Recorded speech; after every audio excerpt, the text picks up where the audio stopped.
एक से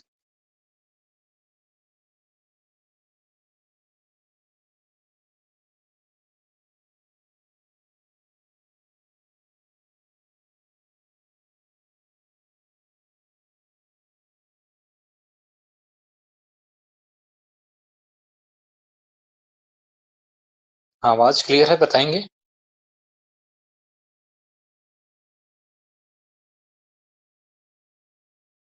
आवाज में क्लियर किसी प्रकार की समस्या? हाँ, ठीक। चलिए आगे बढ़ते हैं। देखिए ये वाले पीडीएफ में हमने क्या किया है कि कंपैरेटिव स्टडी करते हुए तीनों ही प्रकार के इमरजेंसीज का, तीनों ही प्रकार के आपातकालों का एक कंपैरेटिव स्टडी करते हुए एक अच्छा सा पीडीएफ हमने बनाया है। इसके बाद कुछ और भी याद करने की आवश्यकता आपको नहीं होगी। ठीक है, तो देखते हैं।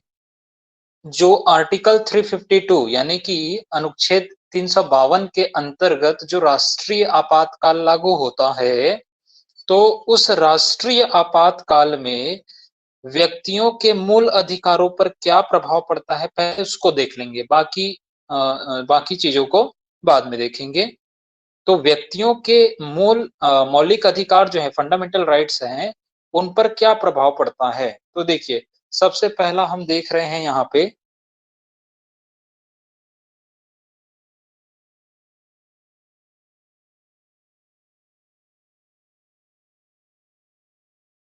सबसे पहला हम यहाँ पे देख रहे हैं आर्टिकल 352 के अंतर्गत जब राष्ट्रीय आपातकाल लगेगा, जिसको नेशनल इमरजेंसी भी कहते हैं, तो उस समय व्यक्तियों के मौलिक अधिकारों पर क्या परिवर्तन होगा। तो देखिए ये लिखा हुआ है कि जब 352 के अंतर्गत राष्ट्रीय आपातकाल लगाया जाता है, तब उस समय मौलिक अधिकारों का किस तरीके से निलंबन होगा, उसके संबंध में हमारे पास दो आर्टिकल हैं, आर्टिकल 358 और आर्टिकल 359। तो इन दोनों आर्टिकल्स में क्या बोला है, पहले इनको देखते हैं। आर्टिकल 358 उसके अनुसार क्या है कि जब बाह्य आक्रमण यानी कि एक्सटर्नल एग्रेशन या फिर युद्ध यानी कि वॉर, तो इनकी स्थिति के कारण या इन आधारों के कारण जब राष्ट्रीय आपातकाल लगाया जाएगा, तब उसमें अनुच्छेद 19 द्वारा दिए गए जितने भी स्वतंत्रता के अधिकार हैं, वो स्वयमेव क्या हो जाएंगे, निलंबित हो जाएंगे। ठीक है, पुनः मैं बोल देता हूं, जब बाह्य आक्रमण या युद्ध के कारण राष्ट्रीय आपात लगाया जाएगा, तो उस समय अनुच्छेद 358 के अनुसार अनुच्छेद 19 में दिए गए जितने भी स्वतंत्रता के अधिकार हैं, वह स्वतः ही क्या हो जाएंगे, निलंबित हो जाएंगे और पूरे भारत में निलंबित हो जाएंगे। ठीक है, क्योंकि अनुच्छेद 358 पूरे भारत के लिए यह प्रावधान करता है। लेकिन आपको ध्यान में रखना है कि जब सशस्त्र विद्रोह के आधार पर यानी कि आर्म्ड रिबेलियन, इसके आधार पर आपातकाल लगाया गया होगा, तो उस स्थिति में अनुच्छेद 19 में दिए गए मूल अधिकारों का निलंबन नहीं होगा। यानी अनुच्छेद 19 के अंतर्गत जो भी मूल अधिकार दिए गए हैं, वो उस स्थिति में प्रवर्तनीय रहेंगे। कौन से स्थिति में, जब राष्ट्रीय आपातकाल आर्म्ड रिबेलियन यानी कि हमारे देश के अंदर ही सशस्त्र विद्रोह होने के कारण जब राष्ट्रीय आपातकाल लगा हो, तो वैसी स्थिति में अनुच्छेद 19 में दिए गए जो स्वतंत्रता के अधिकार हैं, वो खत्म नहीं होंगे बल्कि प्रवृत्त रहेंगे। ठीक है, तो अनुच्छेद 19 से संबंधित जो भी मूलभूत अधिकार हैं, उसमें ये डाइवर्सिफिकेशन है, दोनों चीजें अलग अलग हैं। ठीक है, एक तो तब की स्थिति है जब बाह्य आक्रमण और युद्ध के वजह से आपातकाल लगाया जाए, तो उस समय 19 जो है, अनुच्छेद 19 में दिए गए स्वतंत्रता का अधिकार क्या हो जाता है, निलंबित हो जाता है। लेकिन जब आंतरिक सशस्त्र विद्रोह उसके वजह से राष्ट्रीय आपातकाल लगाया जाए, तो अनुच्छेद 19 में दिए गए स्वतंत्रता के अधिकारों का जो वो है, मतलब वो खत्म नहीं होते। ठीक है, अच्छा 359 क्या बोलता है, 359 क्या बोलता है,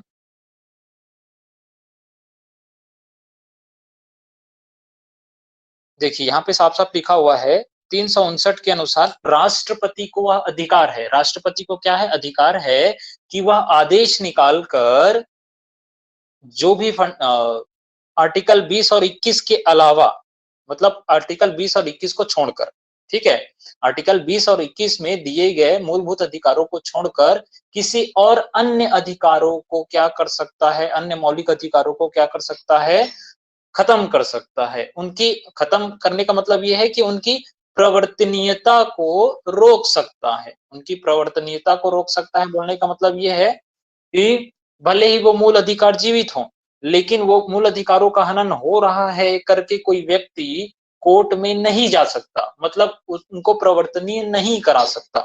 ठीक है, तो यहाँ पे शब्दों को ध्यान से आप समझेंगे कि अनुच्छेद 20 में जो दिया गया मूल अधिकार है, protection in respect of conviction for offences, यानी कि अपराधों के दोष सिद्धि के संबंध में संरक्षण, अनुच्छेद 20, और अनुच्छेद 21 क्या बोलता है, right to life and personal liberty, जीवन जीने की स्वतंत्रता।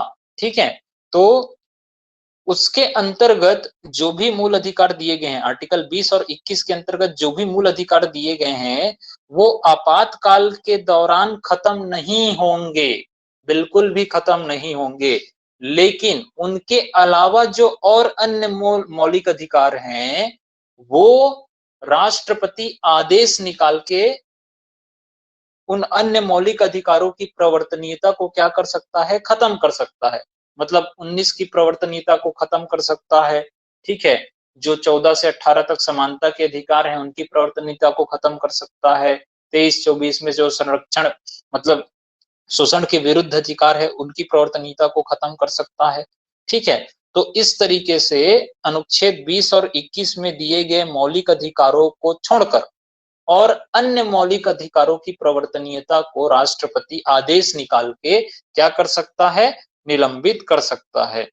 कब, कितने समय के लिए, या तो किसी किसी नियत अवधि के लिए, या फिर मतलब जो भी अवधि वो अपने आदेश में मेंशन करेंगे राष्ट्रपति, राष्ट्रपति 359 के अंतर्गत आदेश निकालेंगे और उस आदेश में वो मेंशन करेंगे कि भाई इतने समय के लिए मौलिक अधिकारों का क्या किया, उनकी प्रवर्तनीयता को क्या किया जाता है, खत्म किया जाता है। ठीक है, तो और ये जो है, ये जो मौलिक अधिकारों की प्रवर्तनीयता को खत्म करने वाली बात है, वो भारत के किसी एक भाग में भी की जा सकती है या भारत के किसी संपूर्ण भाग में भी की जा सकती है, भारत के कुछ विशेष भाग में भी की जा सकती है या भारत के पूरे संपूर्ण भाग में की जा सकती है। तो आपको प्रश्न यह आएगा एग्जाम में यदि कि क्या राष्ट्रीय आपातकाल के समय अनुच्छेद 20 और 21 में दिए गए मौलिक अधिकारों की प्रवर्तनीयता को खत्म की जा सकती है, तो आपका उत्तर होगा नहीं, बिल्कुल नहीं की जा सकती। वास्तविकता में क्या था, जो हमारा मूल संविधान था, तो मूल संविधान में जो आपातकाल के प्रावधान थे उसके अनुसार अनुच्छेद 20 और 21 में दिए गए मौलिक अधिकारों की प्रवर्तनीयता को भी खत्म किया जा सकता था मूल संविधान में। लेकिन जब इंदिरा गांधी जी के समय 1975 में वो लगाया गया था, आपातकाल लगाया गया था, तो उस समय आपातकाल के बहुत सारे मिस यूजेस जो है वो देखने को मिले थे, जिससे जो अपोजिशन पार्टी थी वो क्या थी, असंतुष्ट थी, परेशान थी। तो उन्होंने, वो जैसे ही पावर में आए, अपोजिशन पार्टी जैसे ही पावर में आया 1977 में, तो उन्होंने क्या किया, 44वां संविधान संशोधन अधिनियम 1978 लाके यह प्रावधान जोड़ दिया आपातकालीन उपबंधों में कि भाई अनुच्छेद 20 और 21 में दिए गए मौलिक अधिकारों को किसी भी स्थिति में खत्म नहीं किया जा सकता, चाहे वो बाह्य आक्रमण के वजह से आपातकाल लगा हो, चाहे युद्ध के वजह से आपातकाल लगा हो, या फिर आंतरिक सशस्त्र विद्रोह के कारण आपातकाल लगा हो। मतलब किसी भी स्थिति में अनुच्छेद 20 और 21 में दिए गए मौलिक अधिकारों की प्रवर्तनीयता को खत्म नहीं किया जा सकता। यह प्रावधान 44वें संविधान संशोधन अधिनियम 1978 के द्वारा जोड़ा गया था। ठीक है, बाकी जितने भी मौलिक अधिकार हैं उनकी प्रवर्तनीयता को राष्ट्रपति आदेश निकालकर, अनुच्छेद 359 के अंतर्गत आदेश निकालकर उनकी प्रवर्तनीयता को खत्म कर सकता है। किनकी प्रवर्तनीयता को, बाकी मूलभूत अधिकारों की प्रवर्तनीयता को। ठीक है, प्रवर्तनीयता मतलब उनका लागू रहना। ठीक, तो ये बात है। अब इसके संबंध में तो हमने देख लिया कि जब अनुच्छेद 352 के अंतर्गत राष्ट्रीय आपातकाल लगाया जाएगा, तो उस स्थिति में बहुत सारे मूल अधिकारों की जो प्रवर्तनीयता है वो खत्म की जा सकती है। ठीक है? लेकिन जब अनुच्छेद 356 के अंतर्गत राष्ट्रपति शासन लगाया जाता है, ये देखिए ये वाला जो कॉलम है, सेकंड कॉलम, वो अनुच्छेद 356 के अंतर्गत लगाए जाने वाले राष्ट्रपति शासन के लिए है। ठीक है? तो ये राष्ट्रपति शासन क्या होता है भाई? राज्यों की कोई सरकारें हैं, तो राज्यों की सरकारों को यानी कि मुख्यमंत्री और उनका जो मंत्री परिषद, उनको बर्खास्त करके सीधे सीधे राज्यपाल का शासन ले आना। राज्यपाल का शासन ले आना मतलब राज्यपाल जो है वो राष्ट्रपति के दिशा निर्देशों के अनुसार काम करेगा, तो इसी को बोलते हैं राष्ट्रपति शासन लग जाना। मतलब राज्यों की सरकारें भंग हो जाती है, राज्यों की विधानसभाएं या तो सस्पेंड हो जाती है या डिसॉल्व हो जाती है। सस्पेंड हो जाती है मतलब निलंबित हो जाती है, या डिसॉल्व हो जाती है। डिसॉल्व हो जाती है मतलब विघटित हो जाती है। ठीक है? तो या तो सस्पेंड हो जाती है या डिसॉल्व हो जाती है, और फिर केंद्र के दिशा निर्देशों के अनुसार ही जो राज्यपाल होता है वो राज्य का शासन प्रशासन चलाता है। ठीक है? तो ये होता है 356 के अंतर्गत लगाए गए राष्ट्रपति शासन में। ठीक है? तो राष्ट्रपति शासन जब किसी पर्टिकुलर राज्य पर लगाया जाता है, ठीक है, देखो ये जो नेशनल इमरजेंसी होती है वो पूरे भारत में लगाया जा सकता है या भारत के किसी पर्टिकुलर भाग में लगाया जा सकता है। लेकिन ये जो राष्ट्रपति शासन है वो किसी पर्टिकुलर स्टेट में लगाया जाता है। ठीक है? मतलब स्टेट में राष्ट्रपति शासन लगाया गया, मतलब स्टेट का जो गवर्नमेंट है वो बर्खास्त हो गया, और सीधे सीधे जो उनका गवर्नेंस है, प्रशासन है, वो केंद्र के नियंत्रण में आ गया। ठीक है? तो क्या किसी पर्टिकुलर राज्य में जब राष्ट्रपति शासन लगाया जाता है, तो क्या उस स्थिति में उस राज्य में मूल अधिकारों को खत्म कर दिया जाता है क्या? नहीं, बिल्कुल भी नहीं।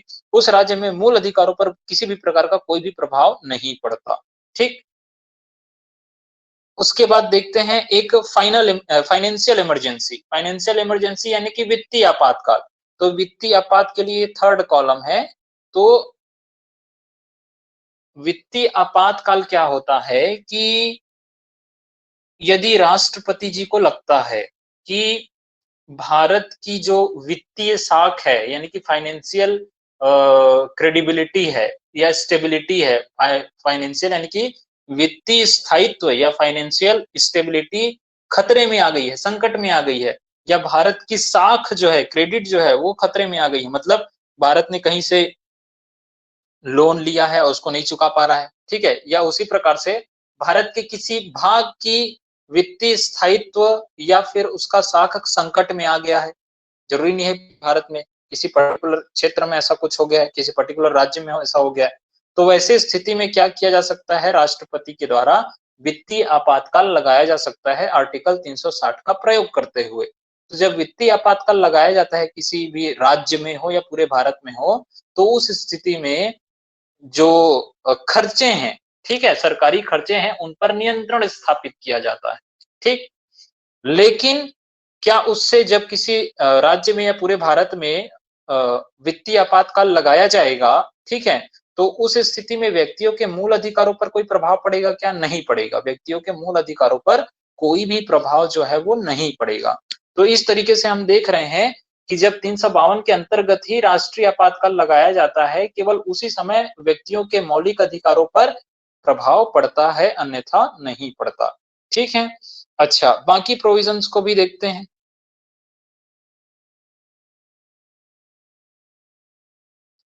देखिए, वैसे तो मैं कल की क्लास में भी बता दिया था, लेकिन एक कंपैरेटिव स्टडी करना है, इस वजह से आज दोबारा देख लेते हैं।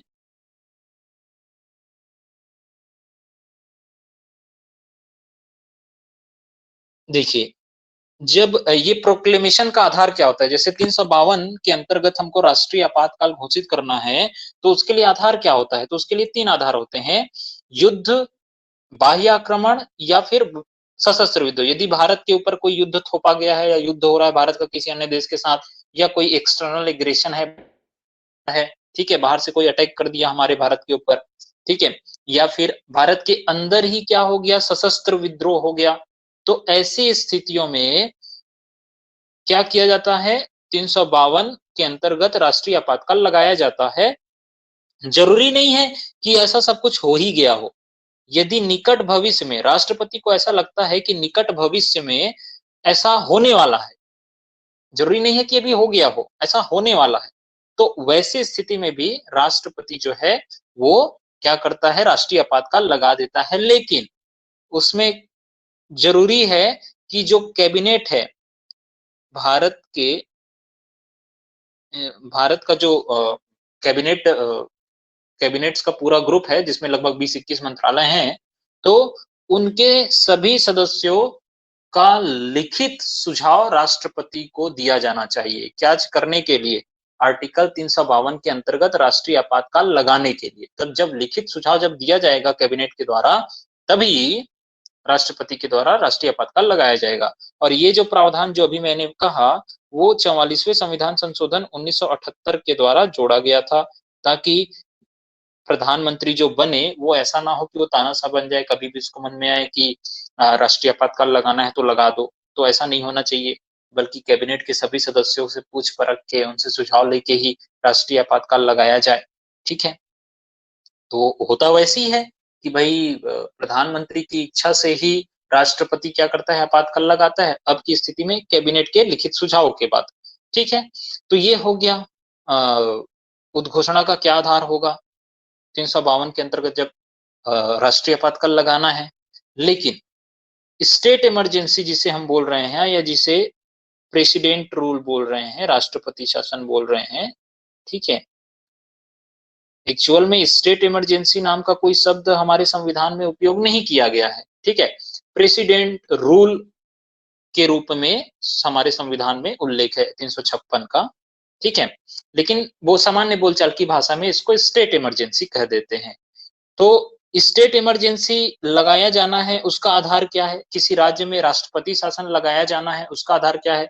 यदि राज्य की सरकारें संवैधानिक प्रावधानों के अनुसार राज्य के शासन प्रशासन का संचालन नहीं कर पा रही, ठीक है, यदि राज्य की सरकारें संवैधानिक प्रावधानों के अनुसार राज्यों का शासन प्रशासन नहीं कर पा रही है, तो उस स्थिति में क्या किया जाता है? अनुच्छेद 356 के अंतर्गत राष्ट्रपति शासन लगाया जाता है। ठीक है, ये बात क्लियर हो गई। अच्छा, जब राष्ट्रपति शासन लगाया जाएगा इस तरीके से, तो मैं बताया आपको कि भाई उस राज्य का जो शासन प्रशासन है वो सीधे केंद्र के नियंत्रण में आ जाता है, और केंद्र जो है राज्यपाल के माध्यम से वहां पे शासन करता है।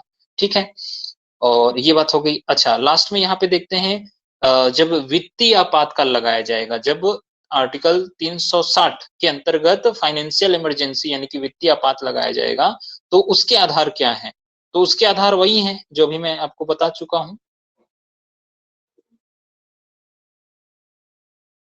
ठीक है, कि ऐसी स्थितियां उत्पन्न हो जाए कि जिससे भारत या भारत के किसी भाग की वित्तीय स्थायित्व यानी कि फाइनेंशियल स्टेबिलिटी या साख संकट में हो। ठीक है, तो वैसी स्थिति में क्या किया जाता है? भारत के किसी भाग पर या पूरे भारत पर वित्तीय आपातकाल जो है वो लागू किया जाता है। ठीक है, ये हो गया। अब दूसरे नंबर पे पढ़ते चलते हैं, उद्घोषणा कैसे की जाएगी, कैसे प्रोक्लेमेशन किया जाएगा? तो जब 352 के अंतर्गत राष्ट्रीय आपातकाल लगाना है, तो राष्ट्रपति के द्वारा जब कैबिनेट के सदस्यों से लिखित सुझाव प्राप्त होगा, मतलब राष्ट्रपति को जब कैबिनेट के सदस्यों से लिखित सुझाव प्राप्त होगा कि आपातकाल लगाना है, राष्ट्रीय आपातकाल लगाना है, तब फिर राष्ट्रपति के द्वारा ऐसा किया जाएगा। ये तो हो गया। 356 के अंतर्गत राष्ट्रपति शासन लगाना है, वो कैसे लगाया जाएगा? तो राष्ट्रपति के द्वारा जब राज्यपाल से इस हेतु रिपोर्ट प्राप्त होगी, मतलब राज्यपाल जब राष्ट्रपति को एक रिपोर्ट सौंपेगा कि भाई राज्यों का जो शासन प्रशासन है वो इस तरीके से संवैधानिक प्रावधानों के अनुसार नहीं चल पा रहा है, तो आप राष्ट्रपति शासन लगा दीजिए, ऐसा करके रिपोर्ट भेजेगा कौन? राज्य का राज्यपाल। तो उस स्थिति में राष्ट्रपति शासन लगा सकता है, लेकिन जरूरी नहीं है कि राज्य का जो राज्यपाल है वो रिपोर्ट दे। यदि राष्ट्रपति को इस बात की संतुष्टि हो जाती है बिना राज्यपाल की रिपोर्ट के अलावा भी, ठीक है, अन्यथा भी संतुष्ट होने पर यहाँ पे लिखा हुआ है, यदि राष्ट्रपति यह संतुष्ट हो जाता है इस बात पे कि भाई पर्टिकुलर राज्य का जो शासन प्रशासन है वो संवैधानिक प्रावधानों के अनुसार नहीं हो पा रहा है, बहुत ज्यादा दंगे हो रहे हैं, जिसको संभालने के लिए जो राज्य की पुलिस है वो सक्षम नहीं है, लोग मर रहे हैं, ठीक है? तो ऐसी स्थिति में उस राज्य का शासन प्रशासन अपने हाथ में नियंत्रित करने के लिए राष्ट्रपति जो है वो राष्ट्रपति शासन लगा सकता है, ठीक बात है। अच्छा, ये जो फाइनेंशियल इमरजेंसी है वो कैसे लगाया जाएगा? तो राष्ट्रपति को जब इस बात की संतुष्टि हो जाए कि भई राज्य का या किसी देश के किसी भाग का या पूरे देश का जो वित्तीय स्थायित्व है या साख है वो संकट में आ गया है, तब उस स्थिति में राष्ट्रपति जो है वो वित्तीय आपातकाल लगाएगा। तीसरे नंबर पे बढ़ते हैं। राष्ट्रपति के निर्णय की न्यायिक पुनर्विलोकन यानी कि सुप्रीम कोर्ट में जुडिशियल रिव्यू हो सकती है कि नहीं हो सकती है? तो देखो राष्ट्रपति ने केंद्रीय मतलब राष्ट्रीय आपातकाल लागू कर दिया, तो क्या उसकी जुडिशियल रिव्यू क्या उसकी जांच कोर्ट में हो सकती है क्या? तो उनकी उद्घोषणा की जांच जो है सुप्रीम कोर्ट में हो सकती है, मतलब उनकी उद्घोषणा को चैलेंज किया जा सकता है कि भाई किस आधार पर उन्होंने क्या किया है, नेशनल इमरजेंसी लगाया है। हालांकि आपको ये ध्यान में रखना पड़ेगा कि हमारे संविधान के आर्टिकल 75 के अंतर्गत मंत्री परिषद जो सलाह देगी किसको, राष्ट्रपति को शासन प्रशासन के लिए, तो वो क्या सलाह दी, ठीक है, क्या सलाह दी कि नहीं दी, उसकी जांच करने का अधिकार सुप्रीम कोर्ट को नहीं है। लेकिन सुप्रीम कोर्ट ने एक मामले में कहा कि भाई ठीक है कि हमको वो अधिकार नहीं है कि उन्होंने मंत्रिपरिषद ने क्या सलाह दी, क्या नहीं दी, इसको हम देखें। लेकिन जो राष्ट्रीय आपातकाल है, उसको लगाने के लिए किन आधारों का प्रयोग किया गया, वो उचित है कि नहीं है, इसका हम जो है वो जांच कर सकते हैं, ठीक है? तो कुल मिला के इसका जुडिशियल रिव्यू राष्ट्रपति के इस निर्णय का जुडिशियल रिव्यू सुप्रीम कोर्ट में हो सकता है। उसी प्रकार से जब राष्ट्रपति के द्वारा किसी पर्टिकुलर राज्य में राष्ट्रपति शासन लगाया जाता है, तो उसका भी न्यायिक पुनर्विलोकन यानी जुडिशियल रिव्यू सुप्रीम कोर्ट में हो सकता है, ठीक है? आपने कई स्टेट्स में देखा भी होगा जैसे कि भाजपा सरकार जब 2014 में आई थी तो उत्तराखंड में और अरुणाचल प्रदेश में राष्ट्रपति शासन लगा दिया गया था, जिसको बाद में सुप्रीम कोर्ट ने खारिज कर दिया, ठीक है? तो ये चीजें हैं। और इसके संबंध में देखिए वित्तीय आपातकाल के संबंध में देखें, वित्तीय आपातकाल के संबंध में तो इसका क्या जुडिशियल रिव्यू हो सकता है क्या? तो देखो आज तक भारत में या भारत के किसी भी क्षेत्र में ऐसा तो हुआ ही नहीं है कि वित्तीय आपातकाल लगाया जा सके। इस वजह से ये मुद्दा कभी कोर्ट में गया ही नहीं है। मान के चलो ये मुद्दा कभी कोर्ट में जाता है तो निश्चित तौर पे उसकी जुडिशियल रिव्यू जो है वो कोर्ट कर पाएगी, लेकिन हमारे संविधान में ऐसा कुछ विशेष तौर पे ऐसा नहीं लिखा है, ठीक है? अब आगे बढ़ते हैं। संसद में अनुमोदन कैसे होता है ये मैं आपको पहले ही बता चुका हूँ, किसके संबंध में, ये मैं आपको बता चुका हूँ पहले, केंद्रीय आपातकाल मतलब राष्ट्रीय आपातकाल के संबंध में ये चीज मैं आपको पहले बता चुका हूँ, ठीक है? तो देखते हैं फिर क्या है, दोबारा से देखते हैं, ठीक है? तो संसद में इसका अनुमोदन कैसे होता है, संसद में किस तरीके से ये पास होता है, क्या राष्ट्रीय आपातकाल? तो मैं आपको बताया था कि सबसे पहले क्या स्टेप में क्या होगा कि राष्ट्रपति उद्घोषणा करेगा कि हम आपातकाल लगाते हैं। उन्होंने उद्घोषणा कर दिया, लेकिन उनके उद्घोषणा के 1 महीने के भीतर ही भीतर क्या करना पड़ेगा, दोनों ही सदनों से यानी कि लोकसभा से भी और राज्यसभा से भी, दोनों ही सदनों से अलग-अलग विशेष बहुमत से इस प्रस्ताव का अनुमोदन करना पड़ेगा, ठीक है? विशेष बहुमत से, विशेष बहुमत मतलब तो क्या होता है कि उपस्थित एवं मतदान करने वालों का 2/3, साथ ही साथ ये जो 2/3 है, वो कुल सदस्य संख्या के 50% प्लस 1 से अधिक होना चाहिए, तो इसको बोलते हैं विशेष बहुमत, ठीक है? यदि मान के चलो ये 1 महीने के भीतर वाली अवधि में लोक डिसॉल्व हो जाती है, विघटित हो जाती है अपने अस्तित्व, तो भाई फिर लोकसभा में कैसे पास हो पाएगा? तो उसके लिए ये कहा गया है कि ठीक है, यदि लोकसभा विघटित हो जाए, तो लोकसभा के पुनर्गठन के पहली बैठक से 30 दिनों के भीतर ही भीतर क्या करना पड़ेगा? ये इमरजेंसी वाले प्रोविजन को पास कराना पड़ेगा, कहाँ से? लोकसभा से भी और राज्यसभा से भी, ठीक है? लेकिन इसमें ध्यान में रखना है कि ये जो अवधि है जिसमें लोकसभा जो है वो फंक्शन में नहीं थी, डिसॉल्व्ड थी, ठीक है? तो उस अवधि के दौरान राज्यसभा विशेष बहुमत से इस प्रस्ताव को अनुमोदित कर दिया हो, ठीक है? मतलब वो जो बीच की अवधि जिसमें लोकसभा डिसॉल्व्ड थी, उस अवधि के दौरान राज्यसभा जो है उसको क्या कर दिया हो, पास कर दिया हो, ऐसा होना चाहिए। ठीक है, तो ये बात है। और साथ ही साथ अच्छा, ये जो पूरा लिखा हुआ है इसे आप समझ गए। उसके बाद देखो आगे क्या है कि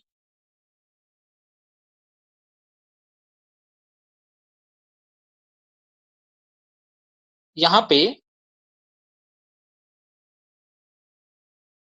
जब एक बार संसद से पास हो जाएगा तो संसद से पास होने के बाद ये जो आपातकाल है वो 6 महीने के लिए क्या रहेगा, वैध रहेगा। ठीक है, 6 महीने के लिए वैलिड रहेगा। लेकिन मान के चलो संसद चाहती है या केंद्र की जो सरकार है वो चाहती है कि भाई ये आपातकाल को, जो केंद्रीय आपातकाल है या राष्ट्रीय आपातकाल है, उसको 6 महीने से आगे बढ़ाया जाए, तो वो क्या करेगी, कर सकती है क्या? हाँ कर सकती है, लेकिन कैसे? 6 महीने के भीतर ही भीतर, मतलब जो पहला आपातकाल लगाया गया है उसके 6 महीने की अवधि के भीतर ही भीतर क्या करना पड़ेगा, पुनः संसद में 2/3 बहुमत से पुनः अनुमोदन करना पड़ेगा। क्या चीज के लिए? फिर से बढ़ाने के लिए। तभी वो जो है वो आगे बढ़ेगी। तो ऐसे 6-6 महीने करके कितनी बार बढ़ाया जा सकता है? तो ऐसे 6-6 महीने करके जो राष्ट्रीय आपातकाल है उसको कितने बार भी बढ़ाया जा सकता है, लेकिन जरूरी है कि हर एक बार उसको हर 6 महीने में क्या करना पड़ेगा, दोनों ही सदनों से 2/3 बहुमत से अनुमोदन करवाना पड़ेगा। ठीक है, तो ये तो हमारे नेशनल इमरजेंसी के लिए हुआ। लगभग लगभग इसी प्रकार की टर्मिनोलॉजी जो है वो राष्ट्रपति शासन लागू कराने के लिए भी इस्तेमाल होती है। तो वो क्या है, देखिए एकदम सेम टू सेम टर्मिनोलॉजी है, तो ये इसको देखेंगे। देखो यहाँ पे क्या था, राष्ट्रीय आपातकाल के समय 1 महीने के भीतर पास कराना होता था, लेकिन जब किसी पर्टिकुलर राज्य में राष्ट्रपति शासन लगाया गया है और राष्ट्रपति जी ने इसकी उद्घोषणा कर दी है, तो उस उद्घोषणा को 2 महीने के भीतर ही भीतर दोनों ही सदनों में अलग अलग, यानी लोकसभा में भी अलग, राज्यसभा में भी अलग, तो अलग अलग साधारण बहुमत से क्या करना पड़ेगा, पास कराना पड़ेगा। यहाँ पे विशेष बहुमत था नेशनल इमरजेंसी में, लेकिन राष्ट्रपति शासन में क्या है, सिंपल मेजोरिटी यानी साधारण बहुमत, यानी उपस्थित एवं मतदान करने वालों का 50% प्लस 1, बस इतना ही।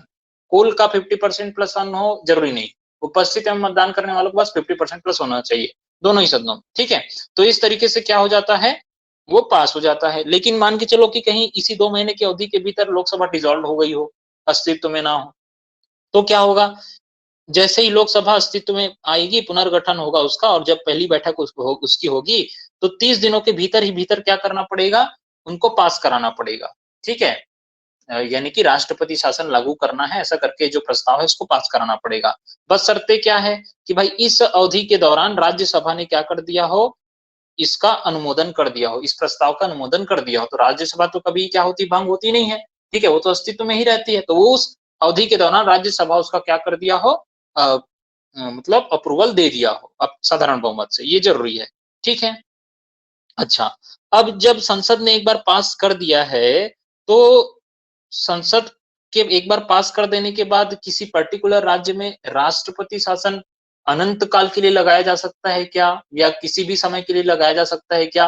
तो बहुत स्ट्रिक्ट पॉलिसी जो है यहाँ पे अपनाई गई है विभिन्न संशोधनों के बाद। तो वो स्ट्रिक्ट पॉलिसी क्या है कि संसद को क्या करना पड़ेगा, हर एक 6 महीने में फिर से अनुमोदन करना पड़ेगा। ठीक है, मतलब एक बार जो राष्ट्रपति शासन लगाया गया है किसी पर्टिकुलर राज्य में, तो वो 6 महीने के लिए ही वैध रहेगा, और 6 महीने से यदि उसको बढ़ाना है तो फिर से क्या करना पड़ेगा, संसद के दोनों सदनों में फिर से साधारण बहुमत से उसको पास कराना पड़ेगा। ठीक है, तो ऐसा करके ये प्रावधान है।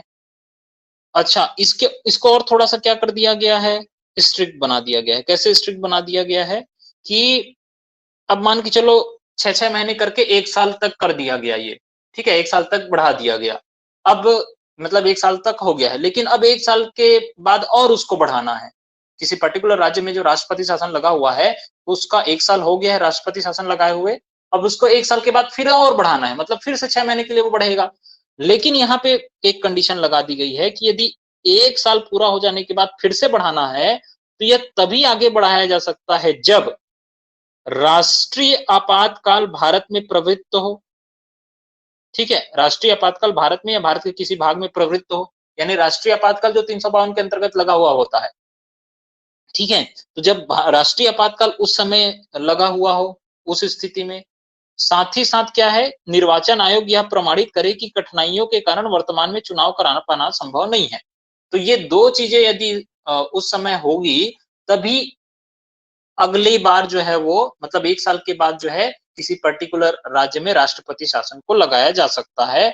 लेकिन यहाँ पे भी आपको ध्यान में रखना है, चाहे कोई भी स्थिति आ जाए, चाहे कोई भी स्थिति आ जाए, जो राष्ट्रपति शासन है किसी पर्टिकुलर राज्य में, वो 3 साल से आगे नहीं एक्सटेंड हो सकती। किसी भी अवस्था में राष्ट्रपति शासन 3 वर्ष से अधिक नहीं बढ़ सकती, नहीं बढ़ाया जा सकता। ठीक है? तो यहाँ पे देखो 3-3 सेक्शन हो गए। पहला सेक्शन क्या था कि भाई एक बार संसद से पास हो जाने के बाद राष्ट्रपति शासन 6 महीने के लिए वैलिड रहेगा और 6 महीने से आगे बढ़ाना है तो क्या करना पड़ेगा? फिर से उसको पास कराना पड़ेगा। 6 महीने के भीतर ही भीतर और फिर से वो 6 महीने के लिए एक्सटेंड हो जाएगा। लेकिन 1 साल के ऊपर एक्सटेंड कराना है तो उसके लिए क्या जरूरी है कि देश में राष्ट्रीय आपातकाल जो है वो लगा हो। साथ ही साथ जो चुनाव आयोग है वो प्रमाणित कर दे कि भाई कठिनाइयों के कारण हम चुनाव नहीं करा पा रहे हैं।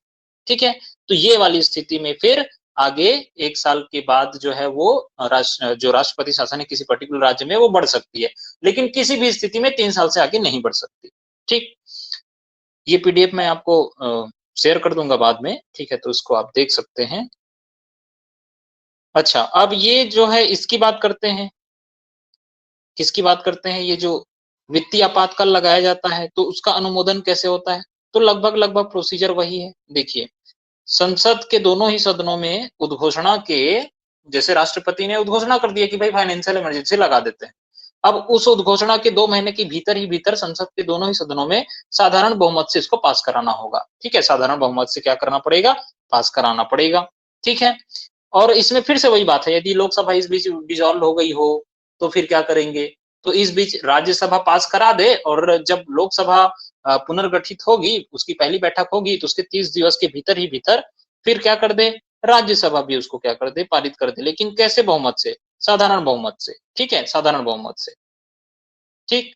अच्छा, साधारण बहुमत से वो पास कर दी, तो फिर ये कितने समय के लिए ये एक्सटेंड हो जाएगा? कितने समय के लिए रहेगा? तो यहाँ पे हमारे संविधान में समय को नहीं बताया गया है। तो उसका मतलब ये समझा जाता है कि एक बार वित्तीय आपातकाल लगा दिया जाएगा, तो चाहे राष्ट्रपति कितने भी समय के लिए इसको कंटिन्यू करना चाहें, वो कर सकते हैं अभी के स्थिति में।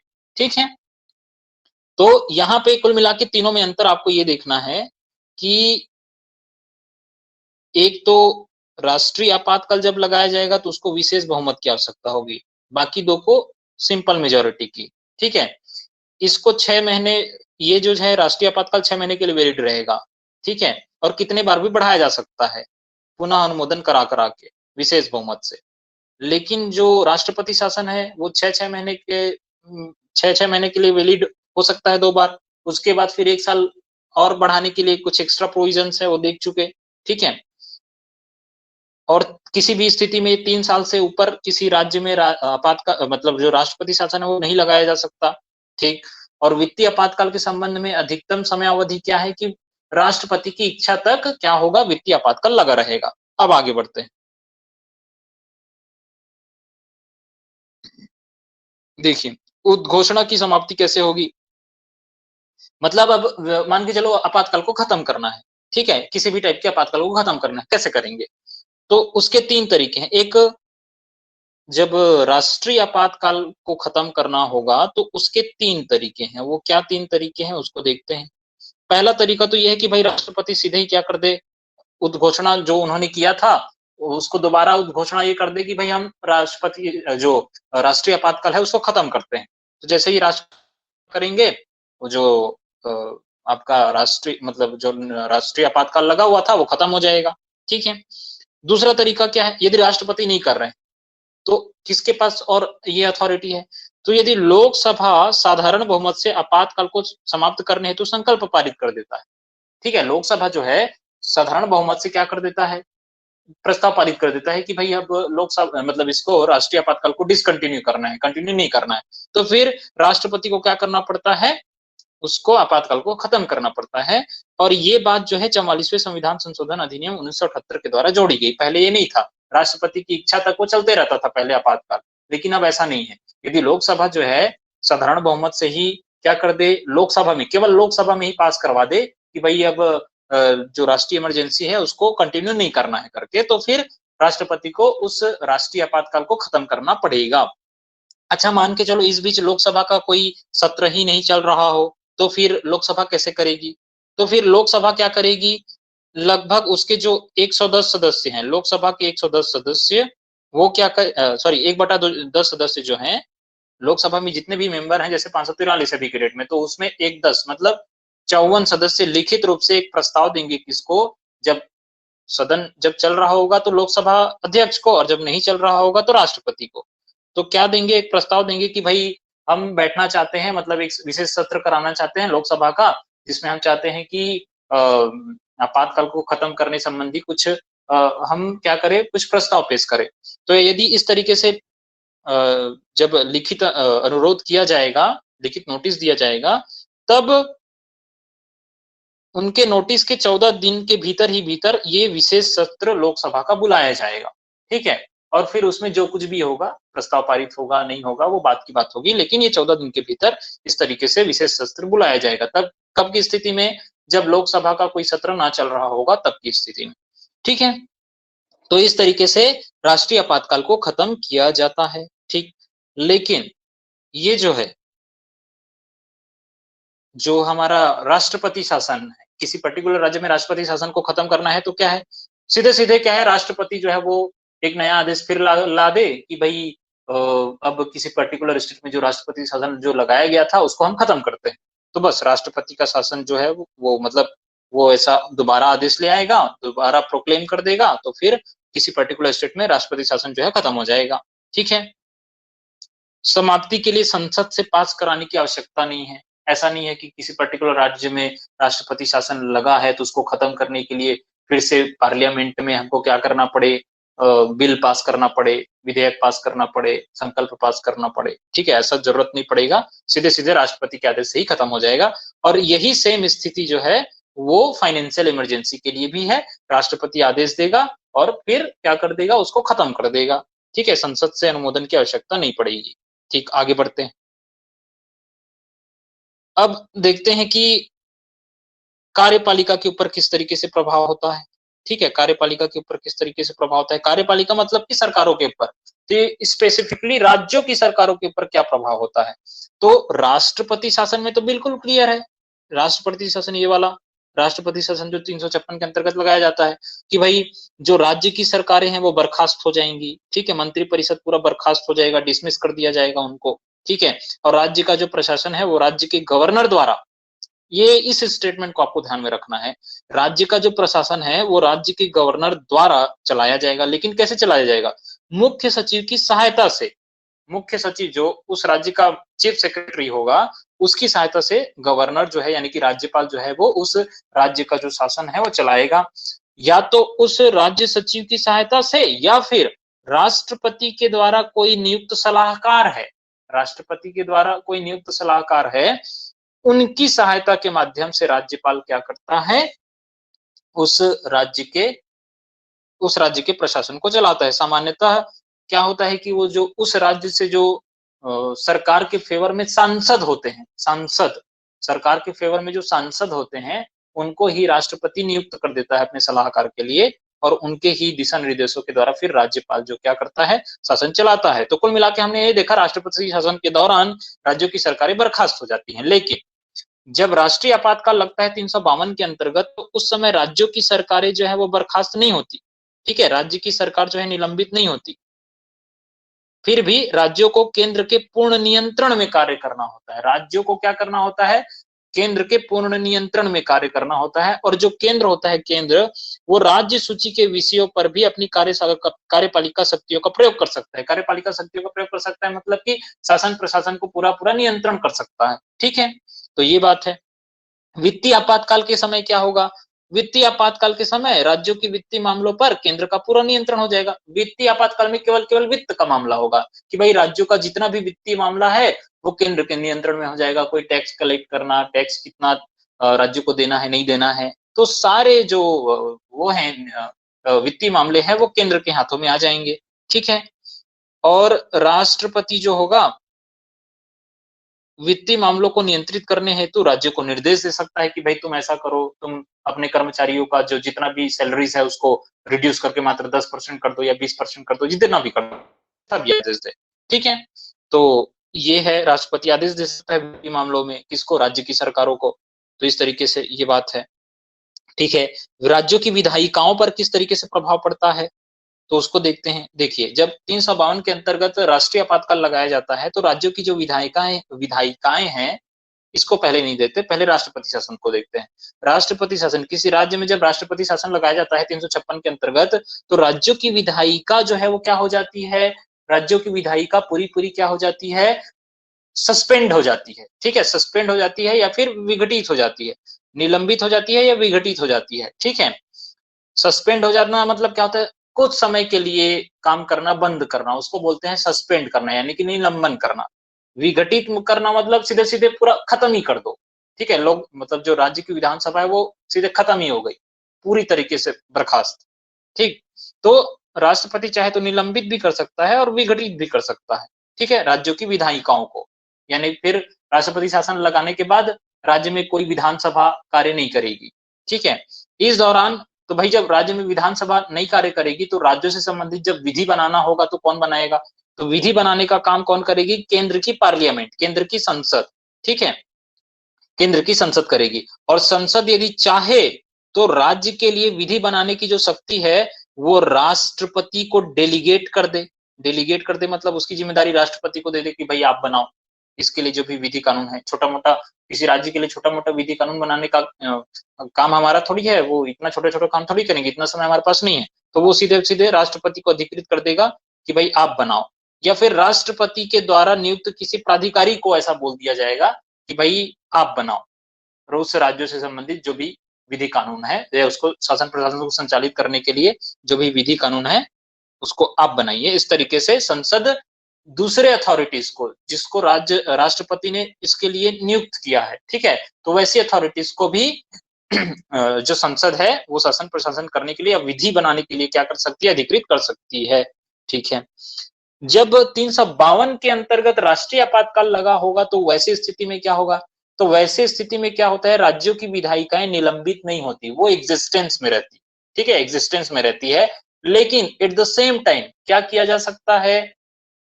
ठीक है, राज्यों की जो विधानसभा है वो एग्जिस्ट में है, मतलब वो अपना कानून वानून बना सकती है, लेकिन उसी समय केंद्र का पार्लियामेंट भी राज्य सूची के विषयों पर विधि बना सकता है। राज्य सूची के विषयों पर विधि बना सकता है, और जो भी केंद्र बनाएगा वही अंतिम रूप से लागू होगा। ठीक है, राज्य की जो विधियां हैं यदि वो केंद्र की विधियों से कॉन्फ्लिक्ट पैदा करेंगी तो राज्यों की विधियां नहीं लागू रहेंगी, केंद्र की विधियां जो है वो लागू रहेंगी। ठीक है, तो आपातकाल के समय कुल मिला के बात यह है कि केंद्र की विधियां ही राज्य में प्रवृत्त रहेंगी, हालांकि राज्य की विधायिका अस्तित्व में होती है। ठीक, और ये इस प्रकार से यदि केंद्र कोई विधि बनाएगा, ठीक है, संसद जो है कोई विधि बनाएगा, कोई कानून बनाएगा, तो वो आपातकाल की समाप्ति के 6 महीने तक क्या रहती है? वैलिड रहती है।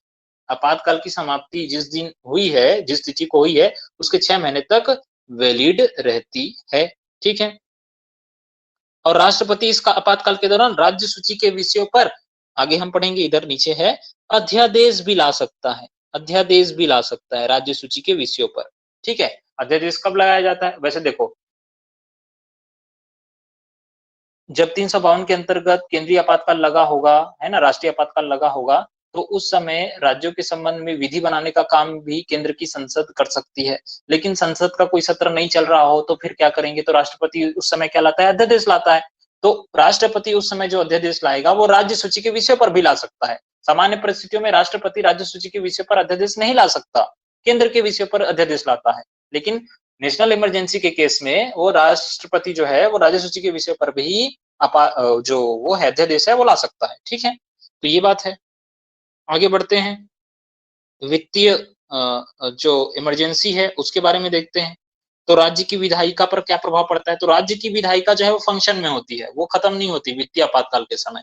ठीक है, लेकिन ये बात है कि भाई राज्य में सेवा देने वाले जितने भी हैं सभी हो या कुछ शासकीय वर्ग के कर्मी हैं, ठीक है, कोई शासकीय वर्ग की कर्मी है जो राज्य में सेवा कर रहे हैं, तो उनके वेतन भत्ते को राष्ट्रपति जो है वो कम करने के लिए निर्देश दे सकता है कि भाई इनके वेतन भत्तों को कम करो। साथ ही साथ राज्यों के प्रत्येक धन विधेयकों को, देखो राज्यों में भी अपनी धन विधेयक के पास होती है खर्चा करने के लिए, ठीक है।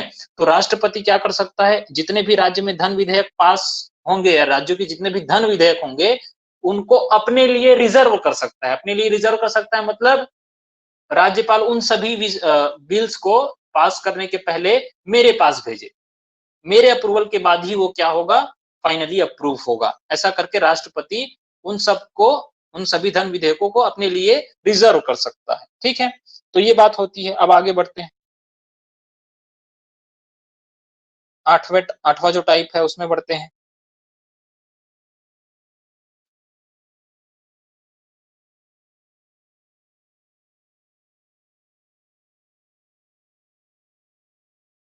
अच्छा, अभी जैसे मैं आपको बताया कि जब राष्ट्रीय आपातकाल लगाया जाता है तो उस समय संसद ने कोई विधि बनाई है, तो वो आपातकाल के खत्म होने के 6 महीने तक वैलिड रहती है। उसके बाद स्वयं में वो समाप्त हो जाती है। लेकिन राष्ट्रपति शासन के दौरान संसद ने या संसद के या फिर राष्ट्रपति द्वारा नियुक्त किसी अथॉरिटी ने कोई विधि वगैरह बनाई है राज्य के शासन प्रशासन से संबंधित, तो वो विधियां कब तक लागू रहेंगी? वो विधियां तब तक लागू रहेंगी जब तक जो मतलब राष्ट्रपति शासन खत्म हो जाने के बाद जो राज्य की सरकार एग्जिस्टेंस में आएगी, यानी कि राज्य की विधानसभा एग्जिस्टेंस में आएगी, तो वो जब तक उस राज्य की विधानसभा जो नए नए सिरे से एग्जिस्टेंस में आएगी, तो वो जब तक पुराना जो विधि बना है उसको जब तक निरसित ना कर दे, यानी खत्म ना कर दे या परिवर्तित ना कर दे या पुनः अधिनियमित ना कर दे, तब तक जो पुरानी विधि बनाई गई थी संसद के द्वारा या फिर राष्ट्रपति के द्वारा नियुक्त कोई प्राधिकारी के द्वारा, उसके द्वारा जो भी विधि बनाई गई थी वो चलते ही रहेगी जब तक कि नई राज्यसभा, मतलब राज्य की जो विधानसभा है वो पुराने वाले को क्या ना कर दे, निरसित ना कर दे, परिवर्तित ना कर दे या फिर पुनः अधिनियमित ना कर दे, ठीक है। और यहाँ पे भी राष्ट्रपति जो है वो राज्यों के संबंध में अध्यादेश ला सकता है राष्ट्रपति शासन के दौरान, ठीक। अब ये बात है। अब आगे बढ़ते हैं, वित्तीय मामलों पर प्रभाव क्या होगा?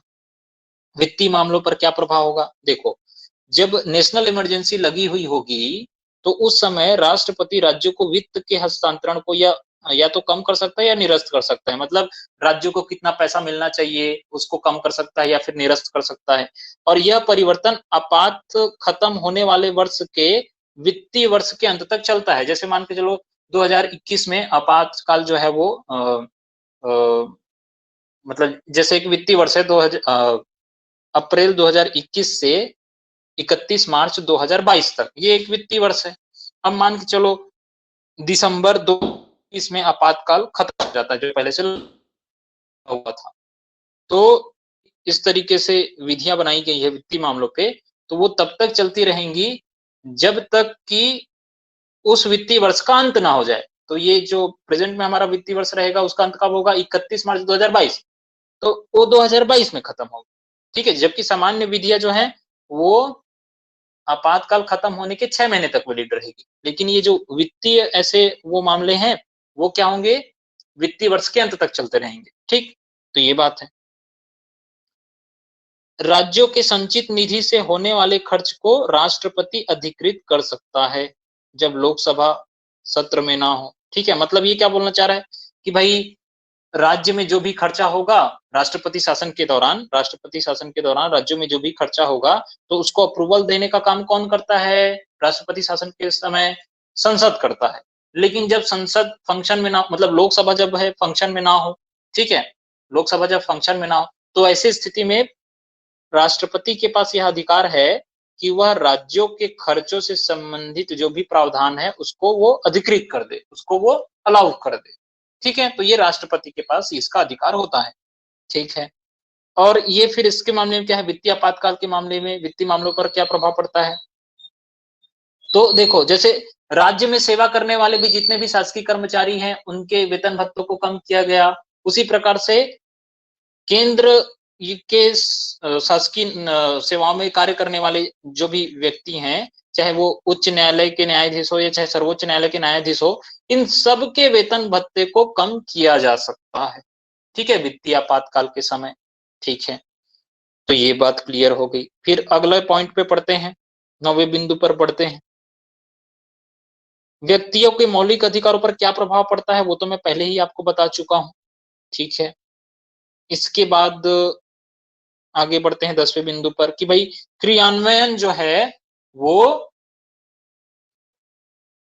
कब कब हुआ है। तो देखो, जो राष्ट्रीय आपातकाल लगाया गया है वो अभी तक राष्ट्रीय आपातकाल भारत के इतिहास में 3 बार लगाया जा चुका है। ठीक है, वो कब कब लगाया है देखो, 26 अक्टूबर 1962 से 10 जनवरी 1968 तक एक पहला आपातकाल जो है वो लगा हुआ था। ये भी कब लगा था आपको पता होगा कि 1962 में चीन ने क्या कर दिया था, भारत के ऊपर अटैक कर दिया था, मतलब अरुणाचल प्रदेश और उसे सटे हुए सीमावर्ती क्षेत्रों पे। ठीक है, तो वो युद्ध की स्थिति थी। तो उस समय फिर क्या किया गया था, आपातकाल लगाया गया था, नेशनल इमरजेंसी। तो ये 1962 से लेकर पूरा 1968 तक चला था, जनवरी 1968 तक। ठीक है, दूसरा आपातकाल क्या लगाया गया था 1971 में, आपको पता होगा 1971 में भारत का पाकिस्तान के साथ युद्ध हुआ था, जब बांग्लादेश को आजाद कराने के लिए मुहिम चलाई गई थी। ठीक है, तो बांग्लादेश जो है वो आजाद हुआ उस युद्ध में और पाकिस्तान की हार हुई और पाकिस्तान के 96,000 सैनिकों ने सरेंडर किया इंडियन आर्मी के समक्ष। ठीक, तो इस तरीके से 3 दिसंबर 1970 को यह लगाई गई और यह 27 मार्च 1977 तक चलते रही। तो ये पाकिस्तान से युद्ध होने के समय था। ठीक है, अच्छा, थर्ड जो लगाया गया इमरजेंसी वो 25 जून 1975 से 21 मार्च 1977। तो ये देखो, यहाँ पे आप देखोगे कि भाई ये जो पाकिस्तान के साथ जो युद्ध हुआ उसके वजह से तो 1971 से 1977 तक आपातकाल लगा ही हुआ था।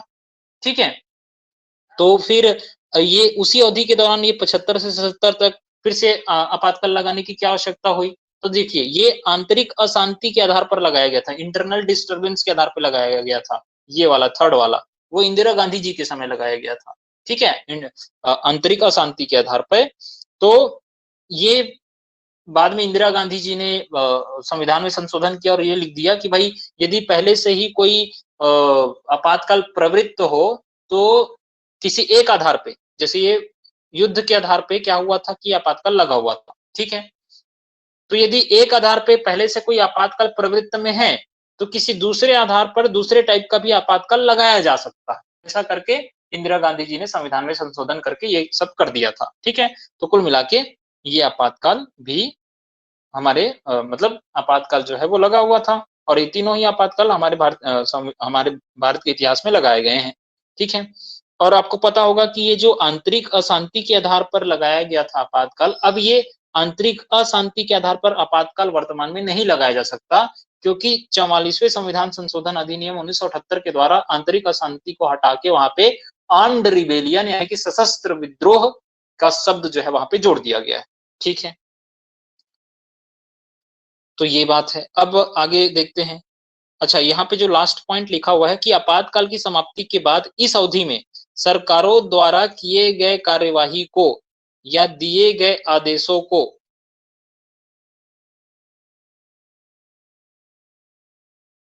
आपातकाल की समाप्ति के बाद इस अवधि में सरकारों द्वारा किए गए कार्यवाही को या दिए गए आदेशों को न्यायालय में चैलेंज नहीं किया जा सकता। ठीक है, मतलब आपातकाल के दौरान सरकार ने जो भी कार्यवाही की, किसी का कुछ भी कर दिया, किसी को जेल के अंदर डाल दिया 10 साल, मतलब 10 महीने के लिए डाल दिया, यातनाएं दी, तो वो खत्म हो जाने के बाद, आपातकाल खत्म हो जाने के बाद सरकार के उस एक्शन को चैलेंज नहीं किया जा सकता कोर्ट में कि भाई सरकार को सजा दो कि उन्होंने ऐसा ऐसा आपातकाल के दौरान किया है। ऐसा नहीं कर सकते क्योंकि प्रावधान में ही है, हमारे इमरजेंसी वाले प्रावधान में ही है। ठीक है, तो ये बात क्लियर हो गई। अच्छा, राष्ट्रपति शासन जो है किसी पर्टिकुलर राज्य में कब तक लगाया गया है।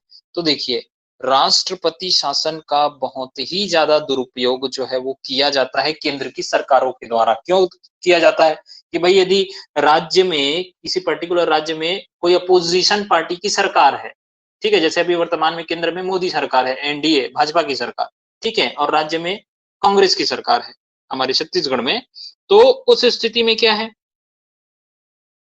कि यदि केंद्र सरकार चाहती है कि भाई राज्य का जो पूरा शासन प्रशासन है उसके हाथ में आ जाए, तो क्या कर देगी, राष्ट्रपति शासन जो है वो लगा देगी और पूरा नियंत्रण अपने हाथ में ले लेगी।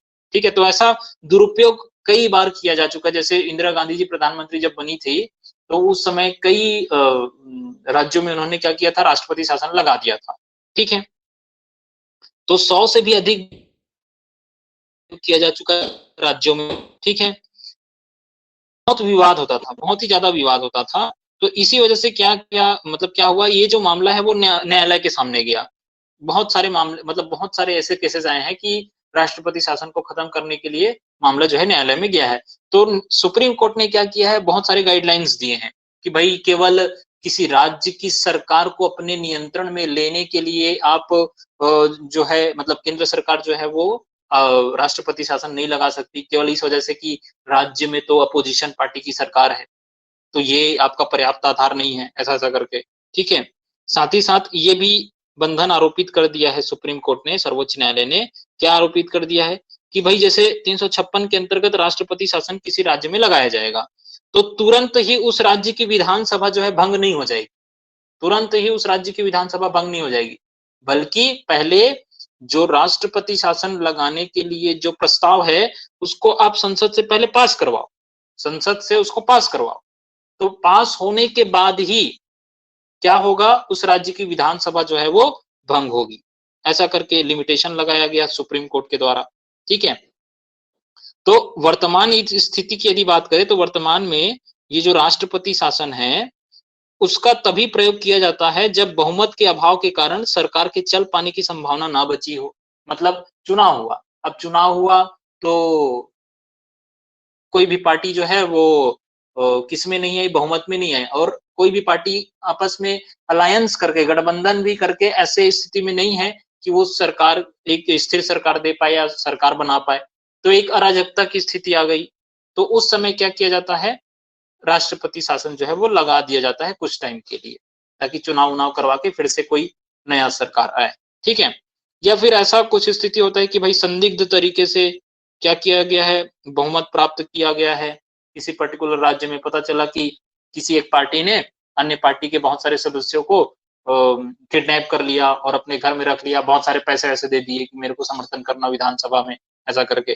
तो यदि इस प्रकार से संदिग्ध परिस्थिति है तो उस स्थिति में भी जो है केंद्र जो है वो राष्ट्रपति शासन लगा सकता है। ठीक है, तो ये बात है। अच्छा, जो वित्तीय आपातकाल है वो कितने बार लगाया गया है हमारे भारतीय इतिहास में, तो अभी तक एक भी बार वित्तीय आपातकाल नहीं लगाया गया है। ठीक है, अभी तक एक भी बार वित्तीय आपातकाल नहीं लगाया गया है। ठीक है, तो ये बात है। अच्छा, अंत में थोड़ा सा अंतर आपको और ध्यान में रखना है कि देखिए कभी कभी पूछ देता है कि 358 और 359 में अंतर क्या है। तो देखिए 358 के अंतर्गत जो अभी मैं बता चुका हूं, जब नेशनल इमरजेंसी लगाई जाती है तो 358 के अंतर्गत आर्टिकल 19 को निलंबित किया जाता है, जबकि 359 के अंतर्गत क्या किया जाता है, राष्ट्रपति आदेश निकालता है और राष्ट्रपति आदेश निकालने के बाद बोलता है कि भाई फला फला मौलिक अधिकारों को हम निरस्त करते हैं। ठीक है, तो वो स्पेसिफिक मेंशन करता है, राष्ट्रपति स्पेसिफिक मेंशन करता है कि इन इन मौलिक अधिकारों को हम क्या करते हैं, खत्म करते हैं।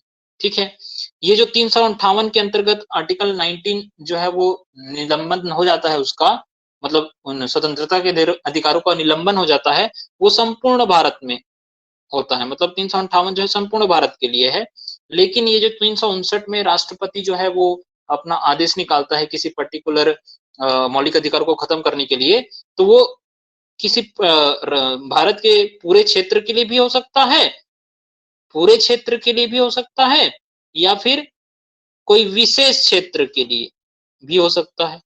विशेष क्षेत्र मतलब भारत के किसी पर्टिकुलर भाग के लिए भी हो सकता है। ठीक है, जरूरी ना हो पूरे क्षेत्र के लिए हो।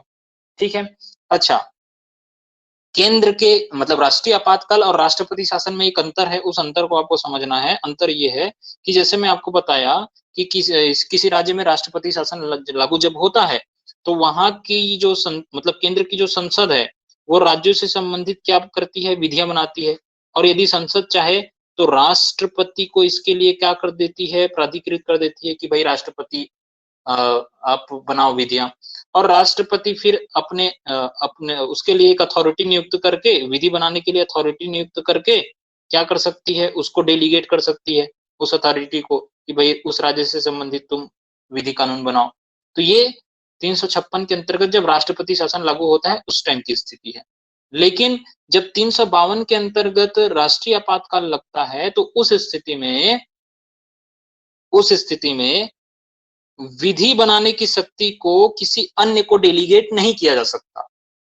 राज्यों के संबंध में विधि बनाने की जो शक्ति है वो संसद ही विधि बनाएगी, ठीक है, ये डेलीगेट नहीं करेगी इनको संसद ही विधि बनाएगी, ठीक है। 352 के अंतर्गत जब राष्ट्रीय आपातकाल लगा हो तो उस स्थिति में राज्यों के संबंध में भी जो विधियां हैं वो स्वयं संसद ही बनाएगी, उसको डेलीगेट नहीं करेगी, किसको, राष्ट्रपति को और अन्य अथॉरिटीज को, ठीक है।